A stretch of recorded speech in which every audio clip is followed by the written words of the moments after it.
Ya, kita lanjutkan kembali hari ini pembekalan terhadap wakil menteri dan kemarin itu pembekalan terhadap menteri-menterinya Pak Prabowo sudah berlangsung dalam 2 hari ini. Tadi Prof. Lely menyebutkan ini bisa jadi dua hal nih. Kabinet gemoy bisa jadi lucu atau malah gembrot dan leto ya tadi Prof. Lely bilang. Kenapa Prof sampai ada analisa seperti itu?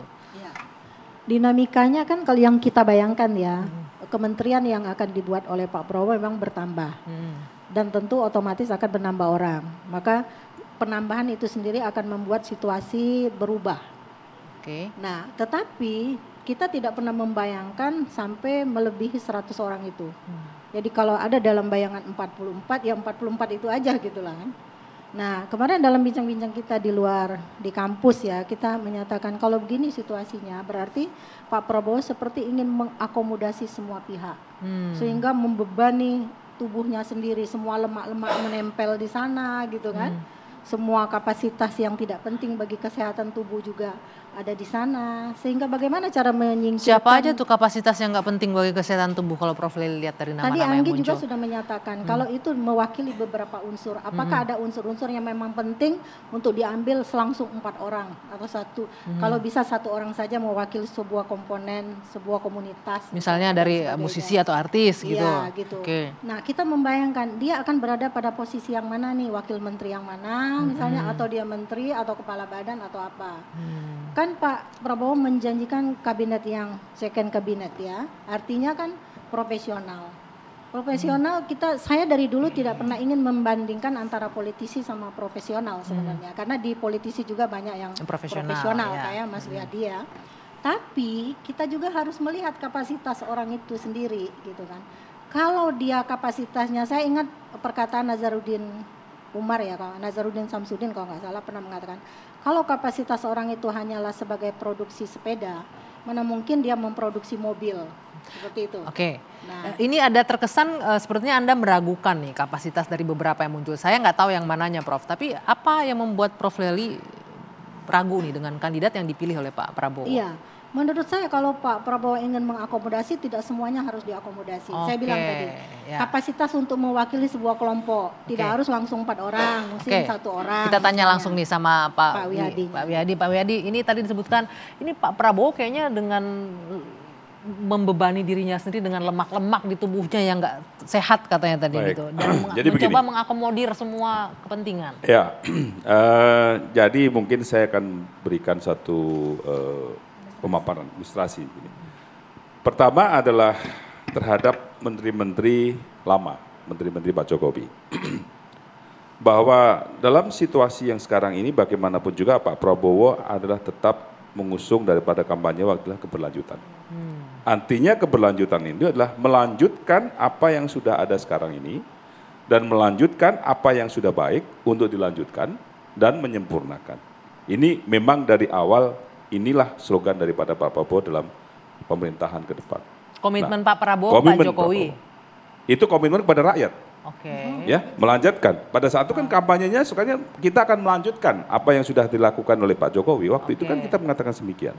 Ya, komitmen kita untuk melanjutkan. Nah, di dalam melanjutkan itu ada satu hal kenapa ada beberapa menteri-menteri yang tetap akan ikut dengan Pak Prabowo. Pertama, mayoritas adalah menteri-menteri dalam bidang ekonomi yang kita lihat. Kenapa masalah ekonomi? Dalam situasi yang sekarang ini, situasi secara global ini tidak sedang baik-baik saja. Inilah justru kalau kita lihat kehati-hatian Pak Prabowo melihat ini, bahwa dalam kondisi global yang tidak baik-baik saja, kita tidak bisa bermain dengan tim yang baru secara ekonomi, karena permasalahannya adalah instabilitas akan bisa terjadi kalau permasalahan-permasalahan ekonomi itu tidak menjadi harapan untuk melanjutkan apa yang sudah terjadi sekarang ini. Artinya butuh orang-orang yang memang sudah di sana menguasai bidangnya untuk melanjutkan ini. Iya, tentunya butuh orang-orang yang memang sudah menjalankan ini dan menjaga.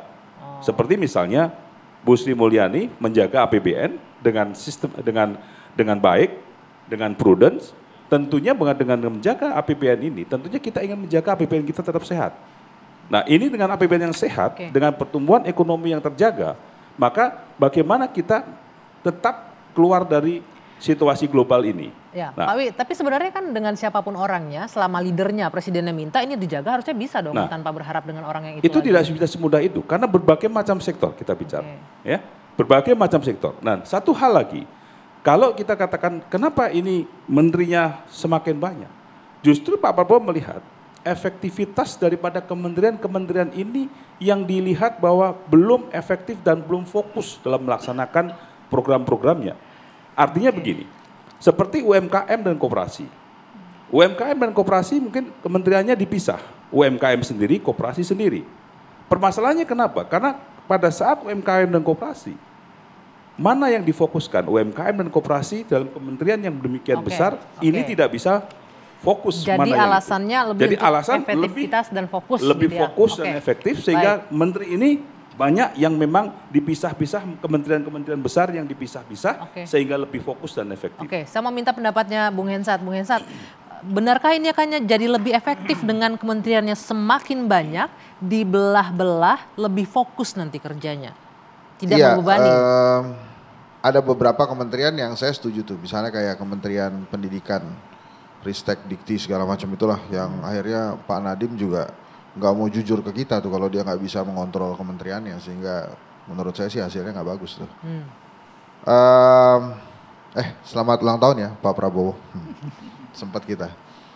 Jadi gini, kalau sebetulnya saya mau mulai dengan buku yang ditulis oleh Pak Prabowo, judulnya Paradoks Indonesia.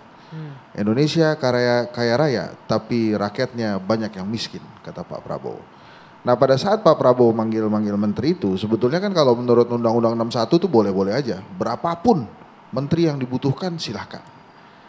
Nah tapi permasalahannya adalah ini kompatibel nggak dengan tujuan Pak Prabowo untuk mengentaskan kemiskinan yang dia tulis dalam buku Paradoks Indonesia yang bagus banget itu. Nah kalau kita lihat dari kemarin kementerian yang datang, saya punya beberapa catatan. Yang pertama adalah ini adalah kementerian sebagai konsekuensi kemenangan elektoral. Karena kemenangan elektoralnya banyak orangnya dan Pak Prabowo orangnya baik banget, nggak mau ada yang ketinggalan, semuanya diajak, termasuk Pak Kodari kan? Gitu. Jadi semuanya diajak. Apa? Maksudnya politik balas budi gitu maksudnya? Bukan balas budi. Apa dong? Pak Prabowo ini orangnya baik, dia tidak ingin melupakan jasa teman. Orang-orang yang berjuang bersama dia itu harus bersama-sama. Gitu. Kemudian yang kedua, tadi itu yang pertama ya. Kemudian yang kedua, karena menteri-menteri kemarin dipanggil ya dalam kapasitas atau dalam situasi Pak Jokowi masih jadi presiden, Pak Prabowo masih jadi menteri pertahanannya Pak Jokowi. Jadi kalau kemudian ada persepsi publik, wah ini quote and quote instruksinya Jokowi, itu nggak bisa disalahin juga publik karena situasinya Pak Jokowinya masih jadi presiden. Menhannya Pak Prabowo gitu. Kemudian yang ketiga, menurut saya, tadi saya setuju juga dengan Pak Wihadi mengatakan bahwa kebutuhannya itu mungkin bisa diselesaikan oleh menteri-menteri lama. Nah saya balik lagi dengan bukunya Pak Prabowo tadi. Kompatibel nggak? Misalnya Sri Mulyani, saya sih meyakini dia ada di situ karena memang rezimnya Pak Jokowi kan rezim utang nih. Sehingga bila ingin dilanjutkan ngutangnya, maka orang yang bisa dipercaya oleh para bankers yang memberikan utang ke kita hanya Bu Sri Mulyani. Jadi kalau diganti, Anda tunggu sebentar, Bung Hensat kok kayaknya pesimis banget ini rezim hutang akan melanjutkan hutangnya gitu. Oh enggak, saya nggak bilang begitu, itu Mbak Anggi yang bilang. Tadi barusan kan rezim hutang, tapi melanjutkan mau menyelesaikan hutangnya, ya itu mungkinnya mesti Bu Sri Mulyani. Karena yang dipercaya waktu itu minjem tuh Bu Sri Mulyani tuh. Hanya saja memang pertanyaannya, yang saya tahu Bu Sri Mulyani ini mazhabnya tidak sependapat dengan pemisahan antara Kementerian Keuangan dengan Badan Penerimaan Negara. Nah itu mungkin Badan Penerimaan Negaranya jadi apa enggak tuh? Misalnya sama dengan Erick Thohir. Erick Thohir ini kan dianggap catatannya positif. Karena ingin bikin holding BUMN, dari 100-an BUMN sekarang tinggal 41, 30 lagi nih untuk menjadikan holding. Nah mungkin Pak Prabowo pikir ini mesti Erick gitu.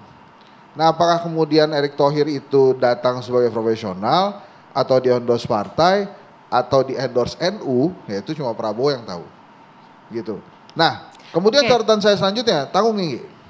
ini kelihatannya kalau memang sebesar ini didesain dari awal memang akan 2 periode kekuasaannya Pak Prabowo. Kenapa saya katakan demikian? Ini hitung-hitungan matematik aja. Dengan penambahan menteri dan wakil menteri, kemudian ada lembaga-lembaga baru, itu kan mungkin nomenklatur diubah, kemudian infrastruktur dibikin, itu mungkin baru tahun ketiga itu selesai. Tahun ketiga baru bisa berjalan enak, tahun keempat sudah persiapan pilpres. Udah sibuk lagi. Sudah sibuk lagi, maka diperlukan periode kedua.